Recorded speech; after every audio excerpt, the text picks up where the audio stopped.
Hey, this is me building and strategizing my 400k per year profit solo consulting business right in front of your eyes. And the way that these videos go is that I always start off by answering your questions. So this means that you can ask your question down below and then I'll answer it in tomorrow's video. Then I'll do some business stats, which is basically just me going through this big ass Google sheet where I track all of my numbers when it comes to revenue, cash, costs, and also the growth of my social channels. Then I talk a little bit about what I did today and what I'll be doing tomorrow. And then I try my best to fix my own bottlenecks and the things that I'm battling with in my own business so that I can go from, last month was 43k in cash with 94% profit. So this means that I'm currently on track to $500,000 a year in profit. And as you can see, I want to double that so that I can get to $1 million a year. So this is a video series where I make one of these videos every single day to show you very transparently what it takes. I've taken 2 of my previous coaching businesses to more than 100k per month, which is $1 million a year, but it's been with low profit margins and a large team, and this time I want to do it a little bit differently. So welcome to the Daily Updates channel. This is the thing that you're watching right here. And as I said, I do Q&A in the beginning of every single video. It basically means that I answer questions from the comments, so you can ask them down below, and then like Oliver here, I'll go through your question.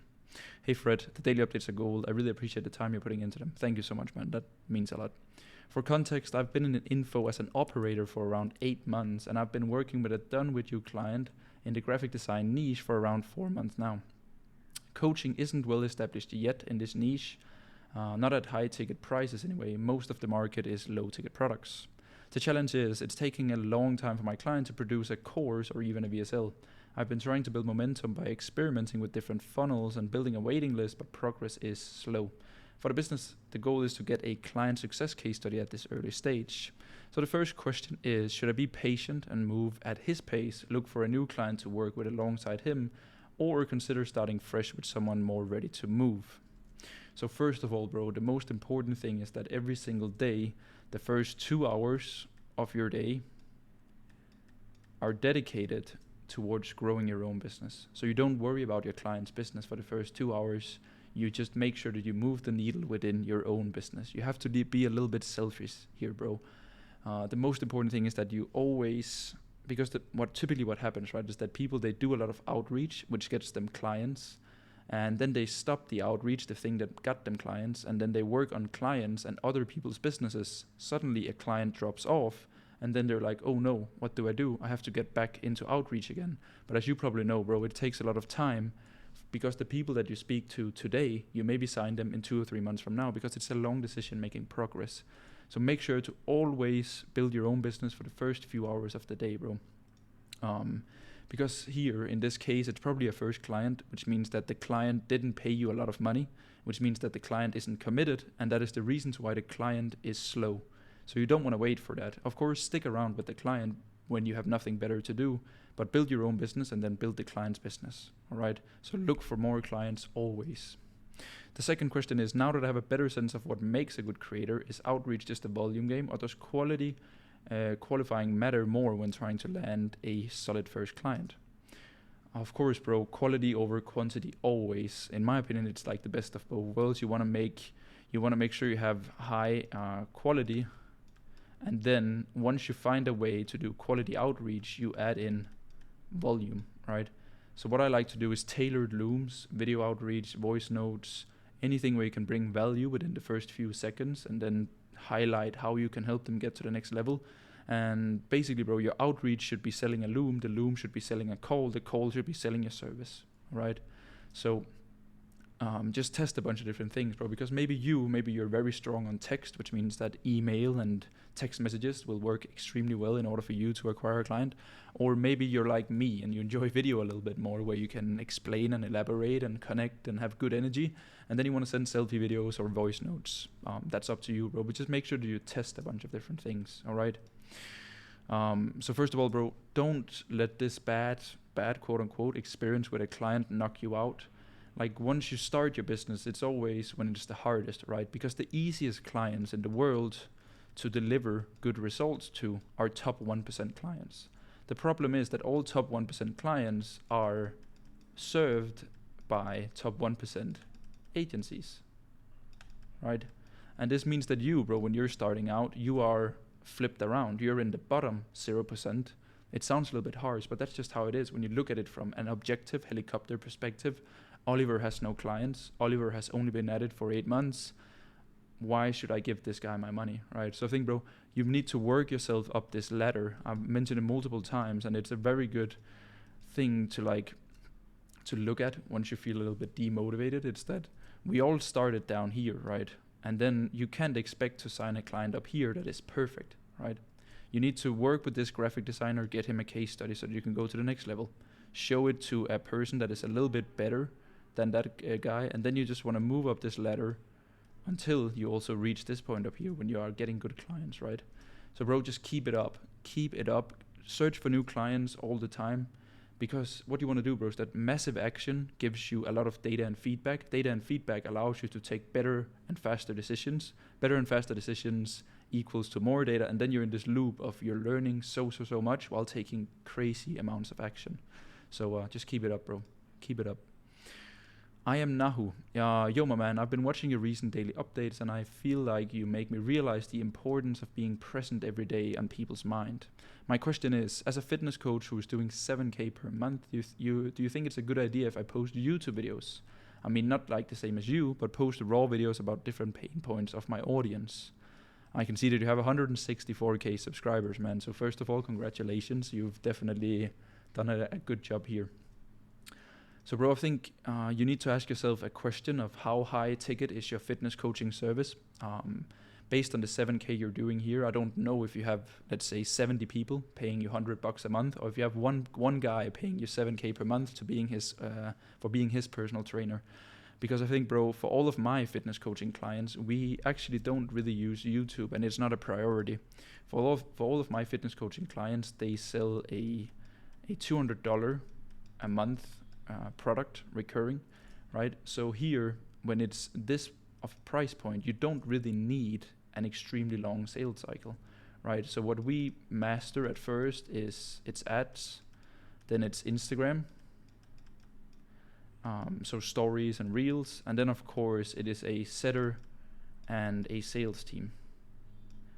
And this is actually enough to sell a $200 a month product, because you don't really need to spend 2, 3, 4 hours with people before making a decision to pay them $200 a month if you have a high pain point of wanting to lose weight or gain muscle and you're not satisfied in your own body, right? So I think, bro, ask yourself which route you want to go in terms of high ticket, monthly recurring, low ticket and volume. I see that you have a lot of subs. I think, bro, in your case, it also depends on what country you're in. For example, we operate most clients in Scandinavia. And in Scandinavia, it's very normal, and the prices are well known when it comes to fitness. So if you only sell nutrition and like these kind of like weight training and these like check-ins and support, $200 a month is very standard. I know people in the US that, for example, sells you want a transformation on let's say becoming a more disciplined man, who charges all the way from like 5, 10, 15K per month, where diet and nutrition is just like to get you dialed in your habits, and then they work with you on a one-on-one basis to fix your mindset, discipline and self-help and these things to make sure that this person undergoes a more personalized one-on-one transformation rather than just like volume game, right? So I think, bro, there are two things to it, right? There's the sales aspect, and then there's of course also your personal goal for a personal brand. If you really enjoy being creative, for example, if you enjoy making content, and if you know that you want to pursue YouTube, then you should definitely do it. If it's for a sales perspective only, then I think pay attention to what I just said in terms of like what kind of product are you selling, what kind of audience are you appealing to, and also what is the price, right? And then consider if YouTube is the right way for you. My clients will definitely get on YouTube, but it's just a little bit lower down on the priority list, because I realized that I could take my clients, the clients that I work with now in Denmark and in Scandinavia, they are between 30 to 100K per month US dollars, and they are like, I think there's 2 of them doing YouTube, but it's like very down prioritized. We just go very hard on Instagram Reels, stories, ads, DM ads, profile visit ads, setter and a sales team, because it's so predictable. So yeah, bro, I wish you all the best. I consider you have a very nice channel, I assume. So very well done there. Last question here from Musha. I have no idea how to say your name, bro. But hey, man, just came across your channel. So here's my question and story. I'm a video editor working as an editor since 2021, and I've worked on Upwork and Fiverr. On Upwork, I became top-rated seller, and on Fiverr, I also made money, even I got banned twice. Well done. And also started an Instagram page, gained 22k followers, and was able to collect emails only, and not able to sell something. You were too afraid of selling, so in the last 6 months, lost 4k followers, not posting,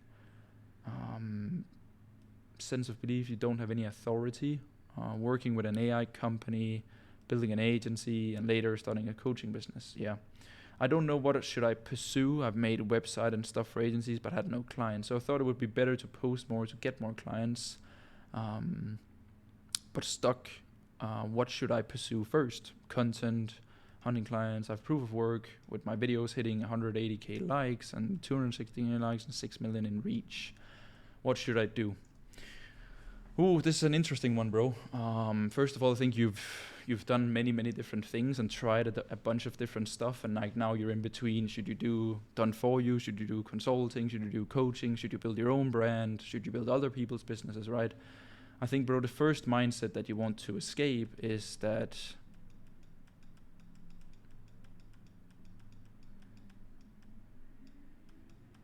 no one really cares about the editing, the views, and the likes that you've gotten for people. The only reason to why people are drawn by getting more followers, views, and likes is because inside of their head, they believe that more views and more people, more likes, more interested buyers is equivalent to more money, right? That is why people work with content agencies and editing agencies. It's to one, save time, but they believe that content will make them money. They don't really care about a nice looking piece of content. They do in the beginning, but then it's like, does it make me money or not? This is not charity, you know? So I think, bro, you need to decide on a more monetary route. So like you being a content agency that drives sales, right? So like converting content, YouTube strategy, organic content strategy, how to get rid of paid ads and have so that you can take your ad spend and put into retargeting because you have an organic channel that brings in warm people. So I think, bro, you want to go that route instead of just being an editor, just providing views and just providing likes. That worked very well 2 or 3 years ago. That was when I ran my short form content agency 3 years ago now, because it was interesting, like with such high volume of organic content. But then you kind of like realize just what I did 6 months into running it. It's that it's not predictable. It's people only want views because they think views is equivalent to money. So what people want is money. So you need to deliver a service that can bring people more money, right? So I think, bro, what you want to do is that you want to sign done for you clients, and then you want to transition into done with you at a time where you have a perfect case study for done for you to get into done with you. So I think get back in the trenches, bro. Outreach, get back to like really being more than just an editor, and then get going. And then I think you'll be happy, very happy about that decision, bro. Thank you for the question. I wish you the best of luck. All right, the next thing on the to-do list here is to walk through business stats, which is basically just me tracking the growth of all of my social channels and also how much money that I made yesterday, because I always track one day behind. And you can see, very nice. So daily updates is as 3:15, and my main YouTube channel is currently sitting at 6407. And let's wait with the Instagram, I can't remember. 6407. And the IG is at 2989. 2989. Daily updates is at 3:15. And yesterday I didn't make any money, but I spent $15 on, I think, WeTransfer, which I use for sending content to my team. Very nice. For to-do list today, it was just a big day of writing. I built my program, wrote a YouTube video, I wrote some reels, planned out some content. So just a big day of writing and also taking a little bit more time off. I like to spend my Sundays with like also just like going through a bunch of other things that I find interesting, like investments and these things. Learn a lot of stuff, listen to podcasts, and just like have a chill day in front of the computer. Hit a walk. I'll hit the gym as well. So today's been a good day. For today's strategy, I want to talk about one part of the YouTube video that I've made today, and I want to talk about the importance of an ecosystem, because I thought that would be cool to just like get your take on it here in the daily updates, and it's also what I preach, right? Is that you make one thing and then you leverage it. So for example, this visual model here of the digital coffee flywheel ecosystem, whatever you want to call it, is a model that I've made for my program. Then I'm going to use it in a YouTube video on my main channel. Then I'm taking a model that I'm using on my main channel, repurposing on daily updates, and then I'm using this daily updates, right? I can also use this visual model in an Instagram post on my story. But what I wanted to talk a lot about today is that I think a lot of people, they always think that there's like a magic ads formula out there. So they're like, this guy's turning $1 into 10, right? And how can I do the same? It must be because of the ads that he's running. And I have to tell you that it is bullshit. Ads, when you think of it, ads is really just first impressions, right? Ads is a predictable way where you pay a specific amount of money to reach 1,000 people. The more money you spend and the more targeted you spend your money, well, the better people you reach. The better people you reach and the more people you reach, the more people end up into this thing right here, right? This is your ecosystem. What I preach is that you turn your knowledge into coffee, right? It is my way of saying that you have something that other people don't, okay? Because your story and your journey, your cases, and the things that you know, there are no other person on this planet. There's a lot of people like me, coaches, consultants, but there is only one Fred, right? There's only one guy like me that has had the journey that I have, that share the personal values that I do, combined with all the things that I can and I do for my clients, right? So like that's my coffee. But I also realize that it is absolutely it is absolutely impossible to track the perfect customer journey or funnel of taking a person that has never heard about you to buying your product, right? I've realized over time here that there are so many different ways that people can end up buying from you, right? So I'll walk you through a few different examples here because I've made this model. You can see that all of these things are kind of like interconnected, right? And can feed into each other in like so many different ways. So that's why it's so important for me that first of all, I have a very, very good Instagram profile that I'm very active on, where I post short form content, right? Then I have a YouTube VSL that takes care of conversion. So this is this video right here. Then I've featured on almost 10 podcasts now, where I basically hijack other people's audiences. So you can see all of these channels here. Then of course I have my main YouTube channel. I could also include my daily updates, and then I have ads, right? And then hopefully you also have a very good product so that clients give you referrals. I've had a few of those, right? So you realize that all of these things are interconnected, right? And it's so hard for me to pinpoint the exact customer journey, right? Because I have people that saw the digital coffee shop video first, then they listened to a podcast, then they saw how to build an audience of buyers, then they saw an Instagram story, then they talked to one of my clients, and then they bought, right? I also have people who saw an ad that then clicked on the VSL, listened to a podcast, and then bought. I have people that came straight from a referral, heard my name, then checked out my IG, checked out a podcast, landed in retargeting ads, right? Kept seeing my stuff on the retargeting ads, and then watched some more of my YouTube and then bought. So it's like, but the problem is that most people, they don't have any of this, right? They think that they can just take one ad, for example, and then people will buy. But that's not how it works anymore. Like you can't do that with a high ticket product. So this is what I teach my clients, and I just wanted to show it to all of you so that you can also start building your ecosystem, right? You want to make sure that people can just like spend time with you everywhere. They can listen to a long podcast with you. They can watch your video sales to learn what you do.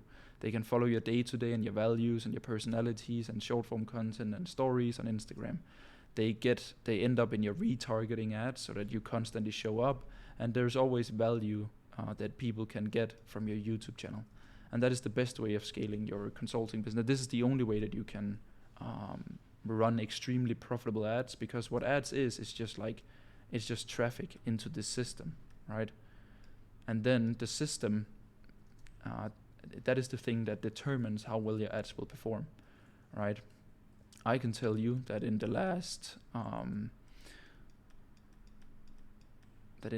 10 months here, I've spent $1,054 in ads, and I have collected $422,000 US, right? That is a ROAS, so return on ad spend, of 300. Like every time I put $1 in, I get 300 back. And that has nothing to do with ads. That has everything to do with what I just showed you, but nothing to do with ads. The ads is just first impressions and how I show up in retargeting, and that is it. So we realized last video that only 0.5% of my audience are ladies, so I can't say ladies anymore. I just have to say gentlemen instead of ladies and gentlemen. So gentlemen, thank you so much for watching this video. I will definitely see you tomorrow. Today is Sunday, so I wish you an absolutely amazing week. I hope that you'll crush it, and I hope you will hit all of your goals that you've set for yourself. You deserve it. So yeah, we'll just see each other tomorrow.